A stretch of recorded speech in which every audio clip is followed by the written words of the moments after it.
Examples of Excelencia began in 2005 as an idea that said, using analysis, data, and intentionality, we would ferret out efforts that were yielding positive results for all students, but particularly for Latino students. That approach is an approach which has been honed all these many years. Deborah Santiago, our Vice President for Policy and Research and the co-founder of Excelencia, leads an analytical process that has grown and matured, expanded, as has Latino student college going. These ideas are not unique to Excelencia, but the commitment to take the rigor of scholarship and analysis and to apply it to a modern-day challenge for this country, which is how to capture the talent of Latinos, bring it into our educational system, and ultimately into our society and workforce. That is the hallmark of Examples of Excelencia. Examples of Excelencia, the only national data-driven initiative to recognize programs that aid Latino student success at all college levels. Tonight we celebrate a key message.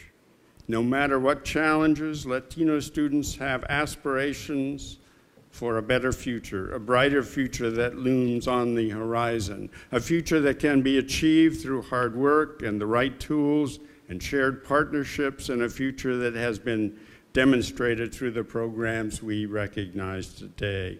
Everyone in this room is a courageous person.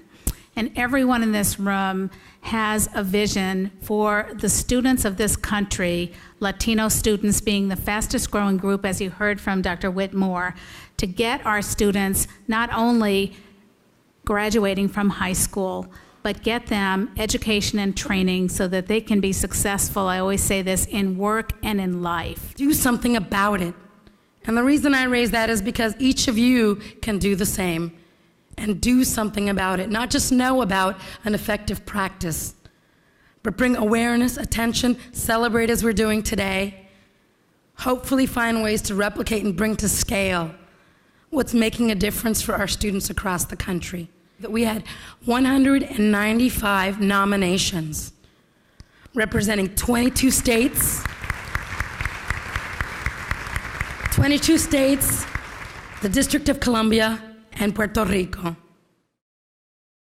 The early college high school schools blend high school and college in a rigorous yet supportive program, compressing the time it takes to complete a high school diploma and the first 2 years of college.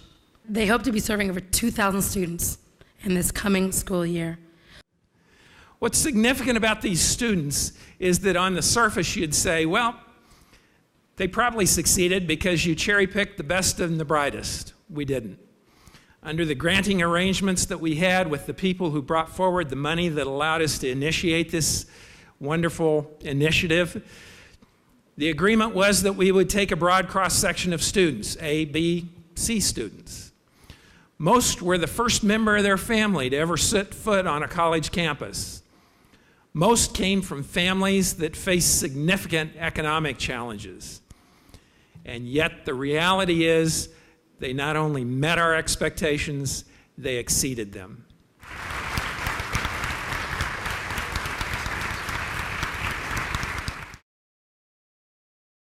Step 2 was created in 2005 and addresses the challenge in helping Latinos from community colleges complete the associate degree and enroll in baccalaureate granting institutions. The program has assisted 124 transfer students, of which 35% have been Latino. While some students take 2.5 years to graduate with a bachelor's degree, their retention rate is 100%, and their graduation rate of these students is 100%. Step 2 is more than a student support program for education. It is hope and inspiration. With the support of Step 2, I am well on my way to obtaining my dream of becoming a bilingual education teacher. Step 2 has not only helped me. Step 2 has not only helped me. Before Step 2, my husband never thought about going to college. He is currently on track to start college next spring, and hopefully very soon also become a participant of Step 2 himself.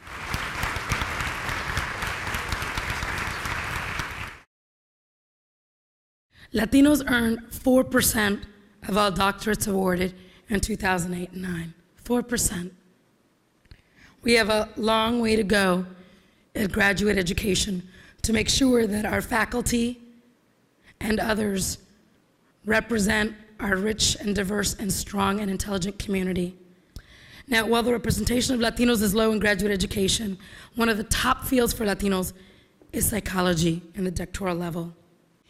In many ways, this is a way of validating our hard work, and it also gives us the strength to continue encouraging our Latino students to pursue and complete their doctoral degree so they can make a difference in our society. Remember, those of you, and I see some of you who are my age in the audience, right? When we took over universities, we insisted on studies that reflected us, in imagery that reflected us. But also we wanted to see teachers that reflected us. We wanted to see Board of Trustees that reflected us.